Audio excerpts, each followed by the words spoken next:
دوای دووجار خوێندنەوە بۆ پێشنیازە یاسای درێژکردنەوەی تەمەنی خولی پێنجەمی پەرلەمانی کوردستان ئەمڕۆ پەرلەمانی کوردستان بە دەنگی 8 ئەندام ئەم پێشنیازایی پەسەند کرد، واتە پەرلەمانی کوردستان تەمەنی بۆ زیاتر لە ساڵێک درێژ دەکرێتەوە. بەشێک لە فراکسیۆنەکانی نێو پەرلەمانی کوردستان بایکۆتی دانیشتنەکەیان کرد، بەشێکیان لەگەڵ ئەوە نین کە تەمەنی خولی پێنجەمی پەرلەمان درێژ بکرێتەوە. ئاماژە بە خاڵە گرنگەکانی درێژکردنەوەی تەمەنی پەرلەمان دەکەم لە سکرتێری جواتی گشتی بزوتنەوەی گۆڕان دەپرسم بەڕێز پێشڕەو ڕەوف لە سلێمانیەوە لەگەڵمە. بەڕێز پێشڕەو ئەم کاتت باش، فراکسیۆنی گۆڕان بە 8 ئەندامەوە دەنگیان بە درێژکردنەوەی خولی پێنجەمی پەرلەمانی کوردستاندا گۆڕان. بۆچی لەگەڵم پرۆژە یاسایە پێشنیازە یاسایە بوو؟ بۆچی بەباش دەزانن کە تەمەنی پەرلەمان درێژ بکرێتەوە؟ بەڵێ سپاس بۆ جەنابیشتان. دیارە زوتنەوەی گۆڕان ئۆرگانەکانی بریتیە لە دوو ئۆرگانی سەرکردایەتی زوتنەوەکە کە جباتی نیشتیمانی و جباتی گشتیە. لە ڕاستیە ئەوەی سەبارەت بە جباتی گشتی ئەمە کە سکرتێری جباتی گشتین ئەو ڕاستپاردانی خسمانە بەردەم جباتی نیشتیمانی بۆ گفتوگۆ و تاوتوێکردنی یەکێک لە پرسەکان کە پرسی درێژکردنەوەی وادەی پەرلەمان بوو. ڕاستیە جباتی گشتی پێچەوانی ئەو پرسە پێشنیاری بۆ جباتی نیشتیمانی کرد و جباتی نیشتیمانی بۆ زۆرینەی دەنگ پرسی درێژکردنەوەی وادەی کۆتایی پەرلەمانیان پەسەند کرد کە لە کاتێکە یەکێک لە ڕاستپاردەکانی جباتی گشتی بە پێچەوانی ئەو بڕیارەوە بوو. بەڵێ، بۆچی پێتان باش بوو کە خولی پێنجەمی پەرلەمان درێژ بکرێتەوە؟ ئەو گرنگیە چییە کە هەیەی؟ ئایا هیچ خاڵێکی دیاریکراو هەیە گۆڕان ئاماژەی پێکرد بێت لە ڕاگەنراوەکەیدا لەوبارەوە؟ بەڵێ، لە ڕاستیە من بم باس کردی ئەوەی کە پەیوەندی بە دوو ئۆرگانی سەرکردایەتی بزوتنەوەکەەوە هەیە. هیچیان تەحەفوزی لەسەر درێژکردنەوەکە هەبوو. پێیوا بوو کە وادەی پەرلەمان کۆتایی وادەی پەرلەمان بە هیچ شێوەیەک و لەژێر هیچ پاسا و بیانوێکان نابێت درێژ بکرێتەوە، چونکە دیارە پەرلەمان عەقدێکی سیاسی و قانونیە لە نێوان خەڵک و لە نێوان نوێنەرەکانی خۆی و لە نێوان ئەو حیزبانی کە دەنگی پێهەیە. بۆیە بە هیچ شێوەیەک لەو وادەی خۆی زیاتر کە بۆی دیاریکراوە کە ماوەی 4 ساڵە کەس لەژێر سەلاحەتی ئەوانی نە سەرۆکایەتی پەرلەمان نە حیزبە سیاسیەکان ناتوانن تەمەنی پەرلەمان درێژ بکەنەوە. دیارە خۆت بارودۆخی کوردستان و بەڵێ دیارە خۆت بارودۆخی کوردستان و ئەو حیزبانە زانی کە لە ساڵی 92ەوە ئەزمموی حکومڕانی و شێوەی لە شێوەکە جملە سەرچیەکانی حکومڕانیان بەدەستەوەیە. ئەمە بۆ یەکەم جار نییە کە تەمەنی پەرلەمان درێژەکەنەوە. ئەمە بۆ یەکەم جار نییە کە بۆ یەکەم جارنیە هەڵبژاردن دواخن. لە ساڵی 92ەوە لە خولی یەکەمی پەرلەمانی کوردستانەوە کە بەڕێز خوا لێ خۆش بوو جەوهەر نامیق سالم سەرۆکایەتی یەکرد بۆ یەکەم جار تەمەنی پەرلەمان درێژکرایەوە. و لە ساڵی 92 بۆ ئێساوە 7 جارە تەمەنی پەرلەمان درێژەکرێتەوە. 8 جاریش تەمەنی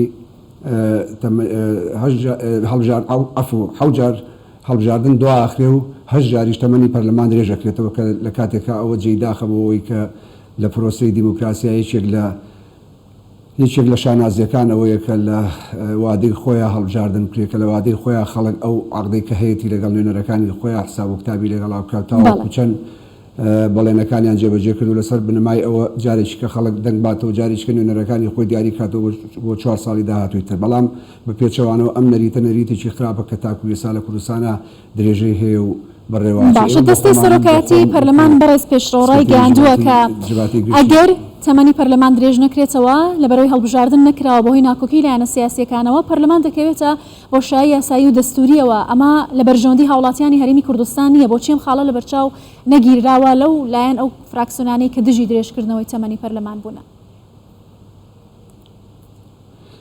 بەڵێ بەڕێزم، من ئاماژەم پێە لە ساڵی 92 ئەو ناکۆچیانە ئەو ململانیانە ئەو نەغمەی کە پەرلەمانی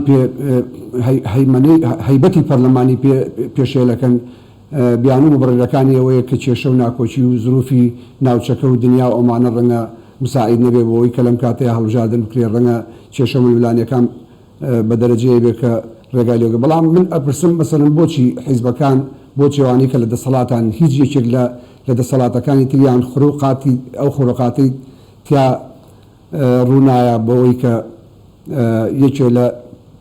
یەکێ مەسەڵەن بڵێن لە کابینەکانی حکوومەت لە فترەکانە مەسەڵەن لەو لەو کێشە لەو ئاڵنگاریانەی یەتە بەردەمی لە جێبەجێکردنی پرۆژەکانی لە پرۆسەکەیە دەست لە کارکێشە و کابینەکاڵ بۆشێنێتەوە. بەڵام بۆچی هەر ئەبێ ئەم پێشێلکاری بەسەر پەرلەمانی کوردستان ئابێنەکە یەکێکە لە دەستگا تەشریعی و یەکێکە لە دەستگا ڕقابیەکانی کە پێم وایە لە هەموو سیستەمێکی حکومڕانی ئەم سەردەمەی دنیاە کە یەکێ لە شانەزەکانی ئەوەیە کە هەڵبژاردنە یەکێ لەوانەیە کە دەنگدانی ئازادانەی خەڵکەکە لە کاتێکە ئێمە لە ساڵی 92 تا ئێستا بە درێژایی ئەو تەمەنە ئێمە ئەم سیناریۆ ناشرینە ئابینین کە جێگەی نیگەرانی خەڵکی کوردستانەوە ڕەنگە خۆشتان ئەو ڕاستی و حقیقەتە باش بزانن کە ئیتر بە دەرەجەیەک مەسەلەن پەرلەمان خراوەتە ژێر پرسیارەوە، خەڵک ئیتیمامی بۆی نەماوە، خەڵک بڕوای پێی نەماوە، خەڵک قەناعەتی بەوە نییە کە لە ڕێگەی نوێنەرەکانیەوە ئەتوانێت لە پەرلەمانە چاودێری بەسەر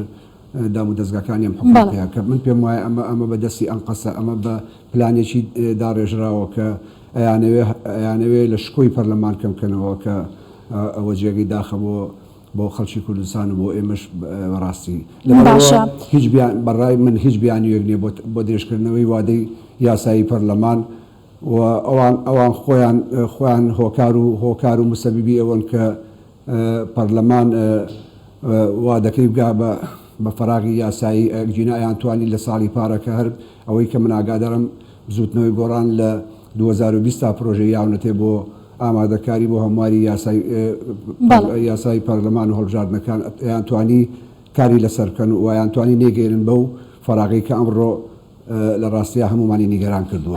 بەڕێز پێشڕۆ فراکسیۆنی گۆڕان لە نێو پەرلەمانی کوردستان بەسەر دووە ڕاستەدا دابەش بوون، بەشێکیان لەگەڵ دەنگدان بە درێژکردنەوەی خولی پەرلەمان بوون، بەشێکیان دەستیان لە کار کێشایەوە. هەڵوێستی بزوتنەوەی گۆڕان سەبارەت بەم جیابوونەوە لە نێو فراکسیۆنەکانیان چۆن دەبێت؟ من هاوڕێی بەڕێزم کاک بەڵێن ئاماژەی پێیاکە ئەو هاوڕێیانەمان لە فراکسیۆنی گۆڕان ماوەی 2 ساڵ زیاترە کە بە ئاشکرا ڕایانگەیانە ئەوان هیچ پەیوەندییان لەگەڵ فراکسیۆنەکانەما و دابڕاونەوەوانەوە بیر و بۆچوونی جیاوازیانەوە ئەم ڕۆژ لەو پرسەیە ڕای جیاوازیان هەبوو دەنگیان ناوە بینەکە. لەبەرەوە بزوتنەوەی گۆڕان خۆتان نەزانن بزوتنەوەیکی مەدەنیە، بزوتنەوەیکی سیاسیە و بە پشتبەست و بە جەماوەرەکەی خۆی خەباتی مەدەنی و خەباتی سیاسیەکە بۆیە ناکرێت بۆ هەر حیزبێکی کە ئەگەر پێشێلکاری یاسا و سەروەری یاسا ئاسایی بێت و بەسەریا تێپەڕێ بۆ بزوتنەوەی گۆڕان کارێکی قورس و کارێکی ئەستەمەکە لە ڕاستیان مەسەرەن تەنها دەزمایی جەماوەرەکەیەتی ئەگەر جەماوەرەکەشی لەگەڵانەما و هەوادارەکان و دەنگدەرەکانی نەما پێم وایە ئیتر معنایەک نامێنێتەوە بۆ ئەو حیزبە بۆ ئەو خەباتەی کە بانگەشەی بۆکە. بەڵێ بەڕێز پێشڕۆ ڕەوف سکرتێری جڤاتی گشتی بزوتنەوەی گۆڕان زۆر سپاس لە سلێمانیەوە لەگەڵمان بووی.